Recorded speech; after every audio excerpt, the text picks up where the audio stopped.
J'ai derrière moi une voiture électrique très particulière de chez Volkswagen puisqu'il s'agit du concept ID GTI basé sur la future ID.2, la voiture électrique à moins de 25 000 € qui arrive en 2025.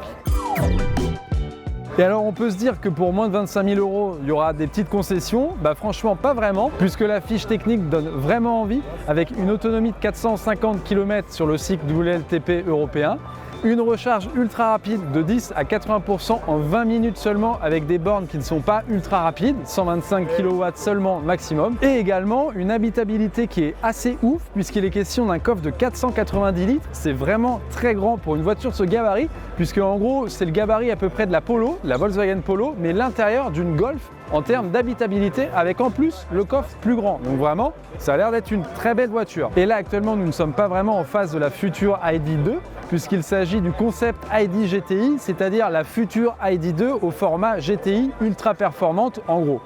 Mais comme vous pouvez le voir sur les images qu'on vous passe actuellement, la différence n'est pas énorme avec la future ID.2, c'est surtout des éléments sportifs de design qu'on va retrouver sur le pare-choc avant, sur le pare-choc à l'arrière, même à l'arrière on a le petit spoiler qui donne vraiment un très bel effet, mais sinon on reste sur un format quand même assez similaire.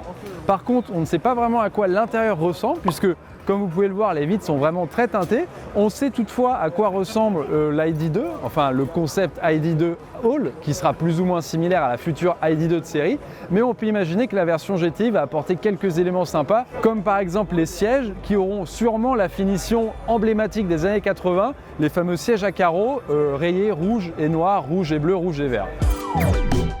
Et franchement, je ne sais pas ce que vous en pensez, mais regardez-moi cette partie arrière, ça donne vraiment envie puisque c'est quand même très sportif en effet, mais ça reste assez sobre. On n'est pas sur une hypercar, une supercar. Là, on est sur quelque chose, une voiture du quotidien qui se veut sportive et qui montre qu'elle est sportive avec des attributs, avec un diffuseur à l'arrière qui est énorme et avec en effet cet aileron qui est aussi assez proéminent.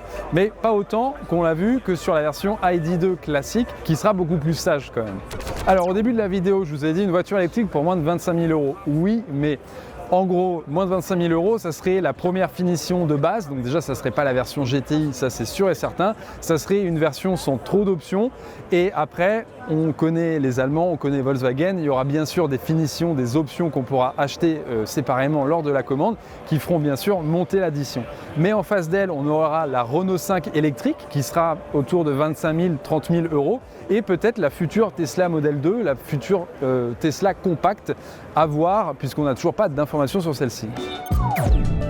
Et pour les dates de sortie, c'est là où c'est un petit peu dommage, c'est que la Renault 5 va arriver cette année en 2023 pour une sortie en 2024, normalement commercialisée, et l'ID.2, ça sera un an après, puisqu'elle devrait être officialisée en 2025 dans sa forme définitive, puisque pour rappel, c'est encore des concepts, mais qui devraient être très très proches de la réalité. On aura quelques éléments qui changeront pour une commercialisation a priori plutôt en 2026, au tout début de l'année, on croise les doigts. Alors là, je ne peux pas vous montrer l'intérieur de l'ID.2 GTI, ou plutôt l'ID GTI Concept, puisque comme vous pouvez le voir, les vitres sont totalement noires, on ne peut rien voir à l'intérieur, mais heureusement, j'ai pu vous dégoter quelques images de l'ID.2 classique, en tout cas le concept, qui devrait être très proche de la réalité, et venez avec moi à l'intérieur, je vous montre ça, c'est vraiment magnifique. Par exemple, cet écran, on a l'impression d'être revenu un peu en arrière, un peu rétro, mais avec un affichage numérique de très haute définition qui va permettre d'être personnalisé. Regardez sur la banquette arrière, il y a un petit siège qui est soulevable pour pouvoir ranger des choses, notamment les câbles de recharge.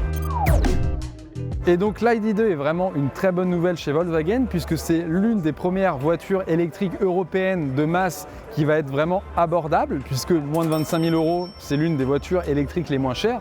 On peut citer la Dacia Spring, mais ça n'a rien à voir, avec une autonomie qui est 2 fois inférieure, avec une recharge qui n'est pas aussi rapide. Et justement, elle se placera en face de la future R5 électrique. Au début, elle était prévue pour être vendue 20 000, puis 25 000, et maintenant il est question de moins de 30 000 €, donc en gros entre 25 et 30 000 €. Là, il est question de moins de 25 000 s'il n'y a pas une grosse inflation d'ici là. Donc on espère que cette ID.2 viendra se placer un petit peu en dessous de la R5 électrique, en termes de prix du moins. On ne sait pas trop comment c'est possible, mais allez, pourquoi pas, hein. Et il y aura également la Tesla Model 2 qui est prévue pour être autour de 25 000 $ hors taxe. Donc en France, en Europe, elle devrait être plus chère que ça. Mais quoique, attendez, j'ai peut-être une petite idée pour savoir comment l'ID.2 pourrait être moins chère que la R5 électrique. La première idée, c'est que ils vont sûrement nous proposer une batterie de plus petite capacité et donc la version à moins de 25 000 € n'aura pas 450 km d'autonomie mais sûrement autour de 300 km d'autonomie. Et l'autre possibilité, qui peuvent être complémentaires d'ailleurs, c'est que Volkswagen prévoit d'ouvrir des mines et des usines de construction de batteries en Europe pour tirer vers le bas les prix des batteries, le prix du kilowattheure. Et il faut se rappeler que Volkswagen va vendre sa voiture 1 an après la Renault. Donc potentiellement, le prix du lithium aura baissé d'ici là. Donc on compte vraiment sur cette future Volkswagen ID.2 pour populariser le plus possible la voiture électrique auprès du grand public. J'espère que cette vidéo vous aura plu. N'hésitez pas à laisser un petit pouce si c'est le cas, à laisser un commentaire également pour nous donner votre avis sur cette voiture ID.2 en version GTI. Et n'hésitez pas également à nous suivre sur tous les réseaux sociaux, vous avez les liens en bas dans la description, et à vous abonner à la chaîne pour ne louper aucune vidéo à venir.